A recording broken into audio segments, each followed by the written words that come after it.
Life cycle costs? Direct support costs? Confused? You won't be if you watch this 6-minute masterclass from Dr. Kwabena Nyarko with examples from Ghana.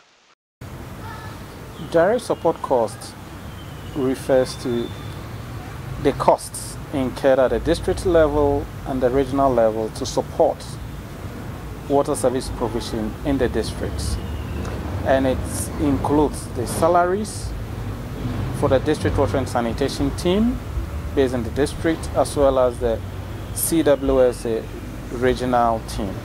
And CWSA is the Community Water and Sanitation Agency, which is the facilitating agency for rural water supply. Direct support cost is important because that is one of the key elements required for sustainable service delivery. What is happening in the sector is that usually about a third of the systems are not working at any given time. So if we're able to finance the districts and the regions to provide backstopping, what we'll see is that most of the systems will end up working at any given time and the services will be available.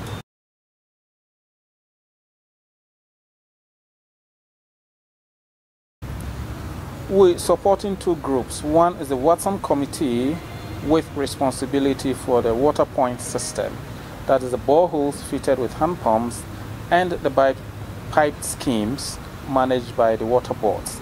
And the support needed is in terms of capacity building, monitoring the operations, and maintenance.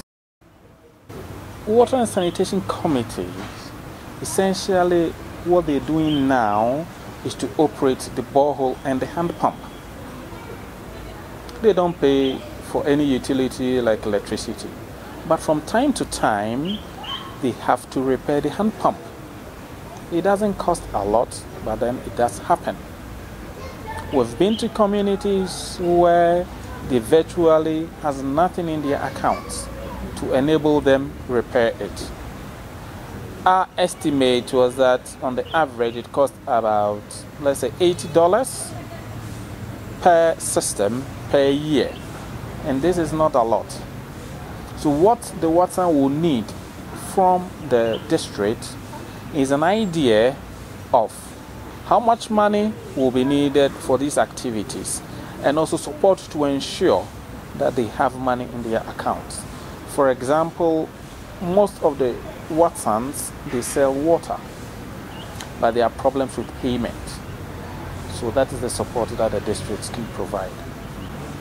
At the moment, the district water and sanitation teams, they lack the logistics and the resources to follow up, to visit the systems, and also to support them.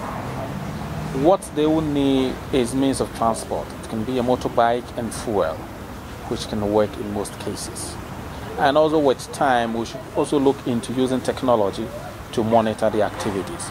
For example, it could be SMS from the mobile phone to indicate that this is the amount of money we have in our account, this is the spare parts stock we have, and things like that. At the moment, we've computed the cost at the national level, and we realize that we're spending $0.5 per person for those in the rural areas, and that is made up mainly of the salaries for the personnel at the district and the regional levels. That is woefully inadequate. What we want to determine is a good budget which will allow them to support the districts, and also a budget for the districts to support the communities. The way we went about it was that at a meeting, CWSA proposed that they will ask their respective regions to provide a budget of the cost needed to do their work properly. When we got the budget, we realized that we could not link the budget to the specific activities that will be done, as well as know how it will result into improved service delivery. Now we have decided to take the meetings to a second level in the regions, where we sit down with the CWSA regional team and teams from the districts. And at that meeting, we'll first take them through the framework for the life cycle cost.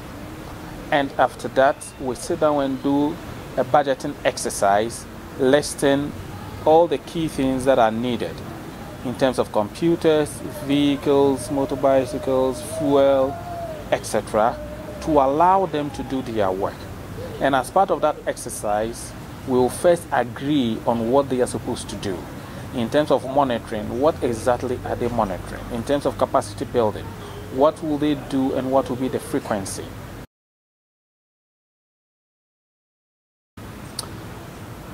I think the first thing is that we've been able to determine expenditure as at now, and we all know is woefully inadequate.